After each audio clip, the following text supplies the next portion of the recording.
retired goth, and I wanted to do a quick show on something that I haven't talked about in a while. So, a couple of years ago, there was this whole craze, right, about UAPs, unidentified aerial phenomena, aliens, and all this other stuff. So, I know I don't look the part, right, but I have been part of some of the intimate discussions of witnesses and people who have seen these really uncanny kinds of things, these situations, these things.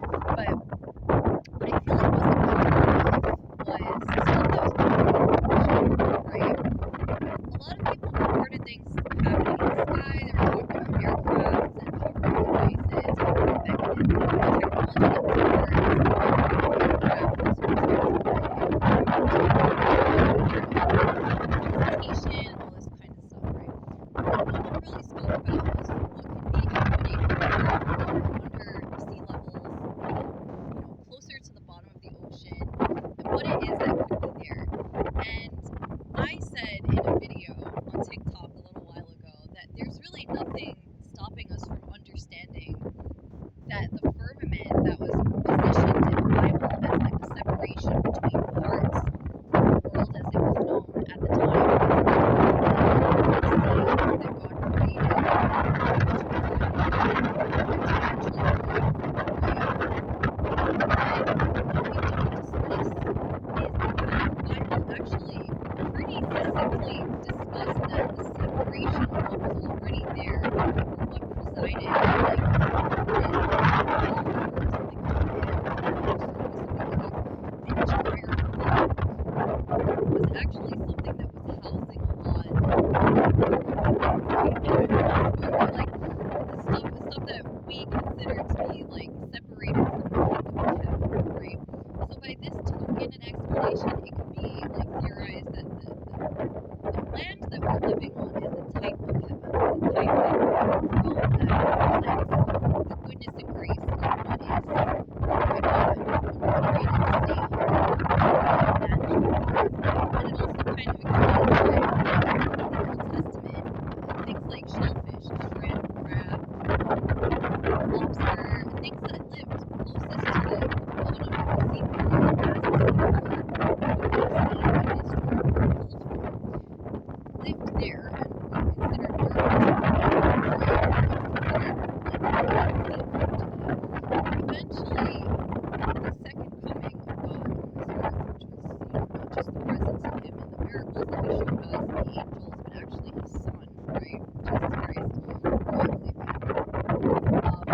Jesus was sent to qualify some things from the Older Testament as invalid at that point because He was destined to cleanse everything, including that which was deemed to be, at the time, unsafe, unclean, unsanitary, possibly even dangerous, right? Due to, like, most logically, the quality of how people were living in the first place with respect to what they thought was right, with respect to the means of sanitation. Since evolutionarily speaking, technology evolves with what we're able to put together, what we're able to do, what it is that we're able to manifest, right? I feel like Jesus, as the Son of God, represented a new technology, a new access to things. It stood as like an absolute like pinnacle of response, really was to evolve again, and perhaps spiritually first, so that people's minds align with a new type of spirituality that was also barbaric. You have to understand, when you look in terms of, I guess, presentation, in terms of objective reasoning, the way that they're presented, people focus way too much on the material and not enough on the spirits of the people who are heading certain projects, developing certain ideas, or aligning themselves within certain principles. Every principle on earth was changed by the death of Jesus because of how He died and how sacrilegious it was to the spirit of something to be destroyed that way, to be sacrificed, betrayed, and just brutally dismembered spiritually the way that Jesus was. This is what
I'm looking at it like this, and let me know in the comments what you think about this. Just put your feedback there, because I like feedback. I'm understanding this, that while the ocean is one of the oldest representations of life to be recalled, to be called to, and to sustain oneself through, the reason why the ocean is so significant is because it's a source of life. Water is a source of life. It's a source of sustenance. It's a source of provision. So it's sacred, right? It represents something highly sacred. And this is one of the reasons why the ocean, as a firmament, would be a place that I would consider a viable place for God to be taking what it is that he felt was sinful and burying it there in a sacred closing of what it was as a spiritual cycle, something that was part of the earth that helped it get to one place and then descended into a golden place. Now, with respect to, I guess, alien life forms, things that we don't know about, where else would they be coming from if not developing in this particular area, be it for experimental purposes that are man-made or otherwise, through evolution? Why wouldn't we be looking to the sea to find out what it is that we're considering unidentified anything, unidentified phenomena of evolution and organism participation in this ecosystem, in any type of wild or unrecognized DNA, anything like this? Why would we not go to the ocean to see this? And have you noticed that people have been focused on the skies, which are right above the ocean, which are made of the ocean, which are atmospheric, temperature controlled pieces of the ocean, if you look at it that way, right? It's broken down that way very, very simply, but this is the scientific resonance of what the sky really is. If what is in the sky is what people are looking at, why would they not turn to the ocean for the source of it?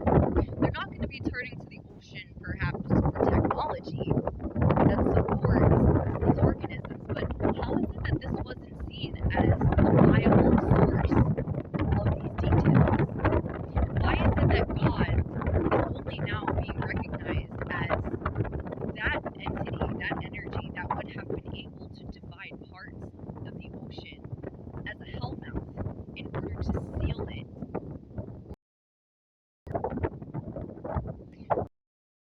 Interesting to me that people have ignored the spiritual aspect in this to decide where to look for the information that will give them proof of what it is that they're looking for.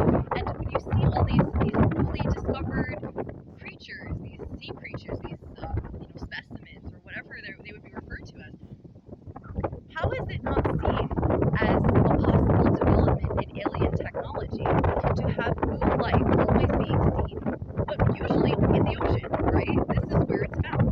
So, is it new? Is one question. Is it really new? Or is it just surfacing due to changes in what could have been considered a firmament, where something was buried or kept away from the Earth's surface, and now is rising due to changes in the spiritual climate that would otherwise be drawing it closer to the surface or keeping it at bay?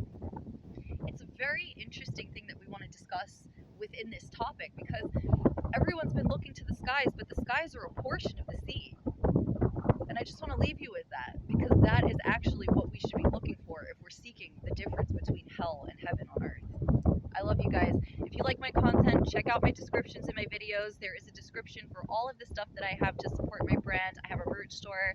I'm now selling my books on gumroad.com. Pick up a copy for yourself and tell your friends to do the same. I'd be so honored to serve you with whatever it is I write about. And there are new pieces of content. Oh, this one is strong. There are new pieces of content, books, and all sorts of other things being worked on. I love you all so much.